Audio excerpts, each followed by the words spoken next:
4, which is the spread of industrialization. It starts in Britain, right? And then it starts to spread to the continent, especially three major countries. The first one we haven't really talked about, but Belgium is kind of one of the first major countries to get the Industrial Revolution, which makes sense because of its location, not only close to England, but also its sea lanes, right? And so one of the key similarities between all three of these is that they possess capital or lots of money, right? They possessed a lot of natural resources, and then they also possessed those water routes, right?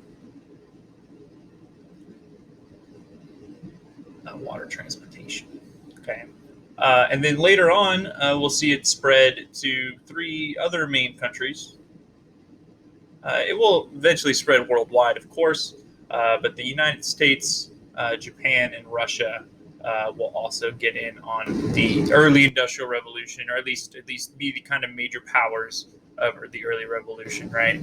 The reason that the French took so long, right? Right, there's a couple of reasons for France's delay, especially considering how close they were to Britain, right? They had very sparsely populated urban centers. They were still very rural. Populated urban centers. They were still very rural, which meant that it was hard. It didn't have that concentration of labor that was needed, right? And that's mostly because of the three-estate system that they had. And then on top of this, around the same time, they were going through some issues like the French Revolution, and then wars with their neighbors, right? The Napoleonic Wars and the Independence Wars, or the Revolutionary Wars against Austria and Prussia and Spain, right? Definitely delayed the ability of France to do it. But then on top of this, right, this especially consumed the wealth of France, right? The focus on war consumed the wealth of France and its kind of potential entrepreneurs, right? Germany's delay is a little more simple, I would say. It was still a bunch of small states until pretty late on. It fragmented into smaller states, which delayed its industrialization. But once they're unified by Otto von Bismarck, they become a leading producer of coal and steel. And in fact, they become the major challenger to Britain for industrial power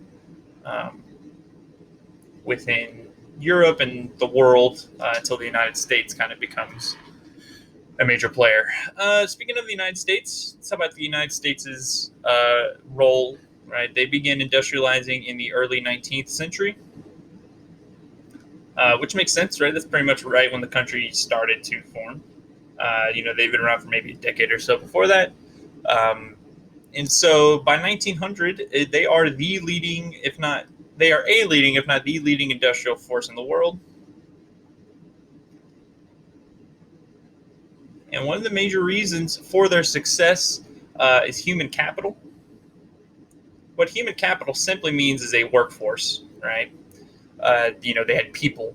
But especially because we see a large number of immigrants, immigration from Europe and East Asia will help really provide a lot of labor, right? Of course, they talk about human capital, but also the United States has lots of resources, right? It's a massive, massive nation with lots of natural resources as well, right? And then once they're able to kind of build the railroads out, that really, really drives a lot of the Industrial Revolution. Speaking of railroads, Russia is mostly focused on railroads, right? They focus on railroads in their industrialization as well as exports, right? Their major railroad, of course, maybe not of course, you might not know this, the Trans-Siberian Railroad.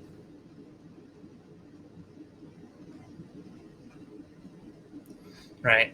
And so the Trans-Siberian Railroad allowed for them to trade in East Asia pretty easily, more so than maybe continental Europe, right? And so they become a massive producer of steel, right? Fourth largest producer of steel in the world, right? Um, but it's still a mostly agricultural society. Sorry for the sideways writing here. As a lefty, it's easier to do that. Until the Communist Revolution of 1917, which for the 2020 AP test does not concern us, right? Um, and then the first country in Asia to industrialize is Japan, right? Um, they went so they went through a period of defensive modernization in the 19th century. So what they wanted to do, and this is due to pressure from the West and especially from the United States, right? This is to they adapted the technologies and institutions of the Europeans and the Americans, um, institutions from Europe. Let's just say Europe because America was, European descendants for the most part at this point, from Europe in order to protect its culture, right? In order to protect its culture from the Europeans, right? We haven't yet gotten to the major upheaval of Japan in the 19th century, but the Americans are going to pressure Japan to trade with the outside world. That pressure is going to lead to internal pressure on the Japanese government, which is going to lead to the Japanese government going through a massive, massive change during this time, right? And so because of this, Japan becomes a pretty major world power. Okay. And so during this time period, as we see Europe and the United States and Russia and Japan start to expand their manufacturing, we see manufacturing in other places decline. Manufacturing in Middle East and in Africa, in Asia. Right, a lot of that is because of the colonization of the Europeans, right? Um, right, we see a decline in shipbuilding in India and Southeast Asia, right, which had historically had very good shipbuilding centers, right? But what we see here is that the British kind of defeats their own navy in a way.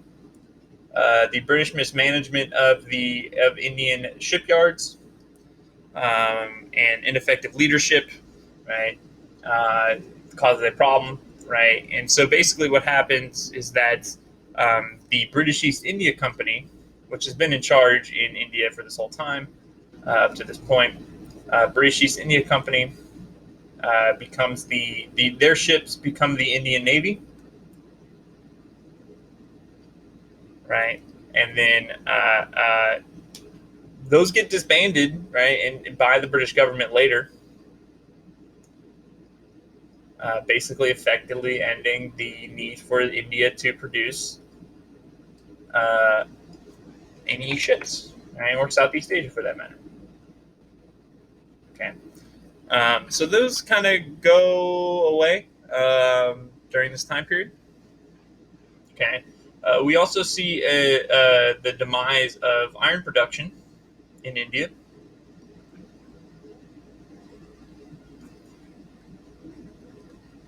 Especially during an era that is known as company rule.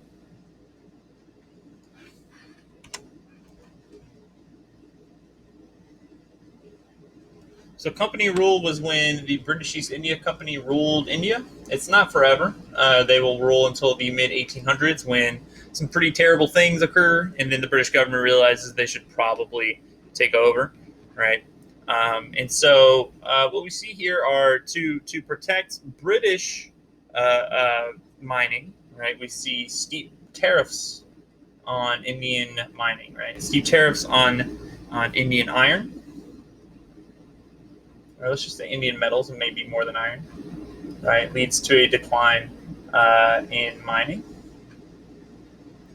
right? And then on top of this, they feared that they were mining to get ammunition, for rebellion.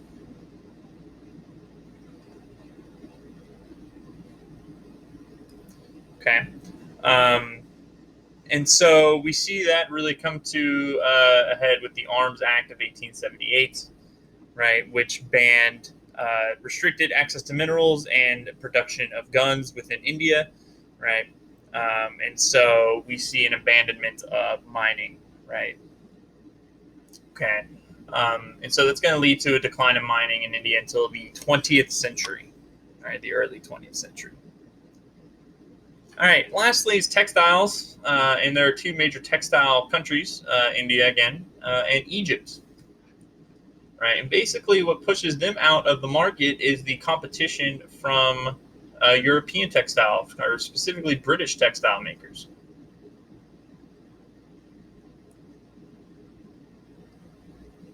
Right. So when the British textile makers start to become important, right, they actively undermine Indian textiles by forcing tariffs on Indian textiles, right, or tax. Let's not even say tariffs; it might be overall tax on Indian textiles, right, which is a big issue for them being able to make money on there, right.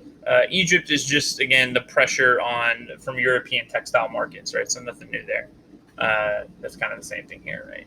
So we're seeing again, as we see manufacturing increase, where industrialization increase, we're seeing a shift away from more traditional locales of things being produced, and instead what we're seeing is a move towards European production of these goods. And what we're going to see with places like India and Egypt and Southeast Asia is they're going to be more responsible for exporting raw materials to these European countries for them to engage in production there. Okay. But that's going to do it for today's video. Thank you guys so much for watching. I will see you